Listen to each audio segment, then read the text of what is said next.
Cheva qui vous parle de l'alimentation, nutrition et hydratation. Donc une place très importante pour vous aider à déjà progresser, à récupérer, à éviter les blessures. Donc la place de l'alimentation, hydratation dans votre quotidien, indispensable.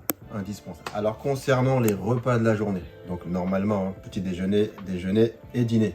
Tout ce qu'on va vous demander en fait, c'est que dans la journée, vous ayez à peu près pour les hommes 2500 calories par jour et pour les femmes 2000-2100 kilocalories par jour. Mais bon, après si vous voulez pas vous prendre la tête là-dessus, la proportion qui est importante, c'est que vous ayez 50% de votre assiette avec des glucides. Donc pour les glucides, généralement c'est tout ce qui est féculent, de légumes en priorité, donc tout ce qui est haricots, lentilles, pommes de terre par exemple. Et après, comme vous connaissez, les riz, les pâtes, toujours des sources de protéines. Les muscles se nourrissent que de protéines. Et pour les acides gras, c'est tout ce qui est huile d'olive, l'huile de colza, l'huile de tournesol. Attention aux viandes quand on veut courir, ça peut causer des blessures si on en mange trop. Le soir, par contre, c'est ce qui est un peu particulier. Après une grosse séance, par exemple, la recharge glucidique, elle est importante. Donc, pensez à manger des glucides, mais pas en grosse quantité parce qu'on est censé après aller dormir. Donc, avant et après l'entraînement, qu'est-ce qu'il faut choisir pour s'alimenter? Pour qu'il y ait une digestion facile, généralement, on va vous suggérer de prendre des fruits frais. La digestion, elle est assez courte, généralement en une demi-heure, c'est digéré. Ça ne vous gênera pas pour pouvoir courir derrière sereinement. Très important, hydratation, il faut boire avant d'aller s'entraîner. Boire pendant, c'est une chose, mais boire avant, c'est très important. Ça, c'est le avant.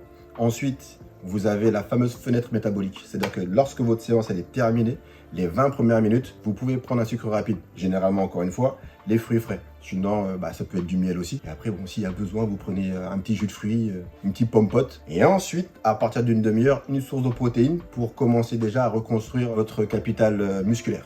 D'accord? Parce que bon, faut savoir qu'à l'entraînement, on casse les fibres, on déchire le corps et on a besoin d'ailleurs de reconstruire la fibre musculaire. Et ensuite, toutes les 2 heures, vous mangez normalement des pâtes. Attention, si on s'entraîne le soir, repas léger, on a déjà pris notre source de sucre dès la fin de séance. Donc quelquefois, on n'a pas besoin de faire un gros repas parce qu'après, il faut aller encore une fois dormir.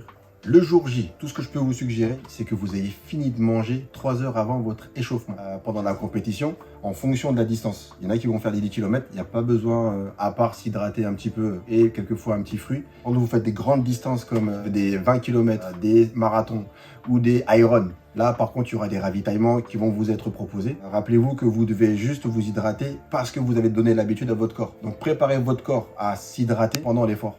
Va vous aider à pouvoir bien vous adapter le jour de la compétition. Alors, à la question du après, donc J+1, tout ce qu'on va vous demander, c'est de recharger les stocks de glycogène. Donc automatiquement, comme je vous ai dit, tout ce qui est féculent, tout ce qui est sucre lent, va vous aider quelque part à reconstituer les stocks pour aider le corps à récupérer. Donc votre corps aura subi un traumatisme lors de la compétition, on aura tout donné, normalement on aura fait des grosses perfs, on sera content. Et pour aider le corps à continuer le cycle de travail, parce qu'après il faut revenir encore dans le game, il faut manger souvent des féculents. Donc le matin, tout ce qui est muesli par exemple, les céréales complètes. Le midi, donc riz, pâtes, féculents de légumes. Et le soir, des féculents de légumes pour avoir une digestion facile. Alors, pourquoi il est hyper important de s'hydrater? L'hydratation, vous l'aurez sous différentes formes, d'eau plate ou l'eau gazeuse. Mais il est important de boire. Ce qui serait parfait, c'est que toutes les 20 minutes, vous buviez un verre d'eau avant d'avoir soif. Il est important de s'hydrater. C'est indispensable. Le matin, c'est le premier réflexe. Avant de commencer à manger, il faut d'abord s'hydrater. Et normalement, on doit tourner autour de 1,5 litre, 2 minimum quand on aime courir. En dessous, c'est problématique. Parce qu'il faut savoir que 2% de manque d'hydratation, vous pouvez avoir 20% de perte de performance. Alors, pour être le plus efficace au niveau d'hydratation, il faut boire avant d'avoir soif. C'est indispensable. Vous avez l'eau plate, vous avez aussi les boissons isotoniques. Donc, vous aurez une composition supplémentaire en sel qui va vous aider quelque part à compenser ce que l'on perd dans la sueur. On perd les sels minéraux et il est important après de les récupérer pendant la course. Ça évite les crampes. Maintenant, je mets un gros bémol à tout ce qui est boisson énergisante. Attention, c'est un risque de crampes supplémentaires, donc de blessures à éviter. La dernière question sur l'importance de boire pendant, c'est propre à chacun. Lorsque vous avez des difficultés éventuellement à digérer, vous pouvez juste mettre dans votre bouche un petit bain et hop, on recrache. D'accord? Le corps aura pris suffisamment pour pouvoir s'hydrater, pour donner au corps suffisamment d'énergie. Donc l'hydratation, important pendant l'effort, mais en fonction de chacun.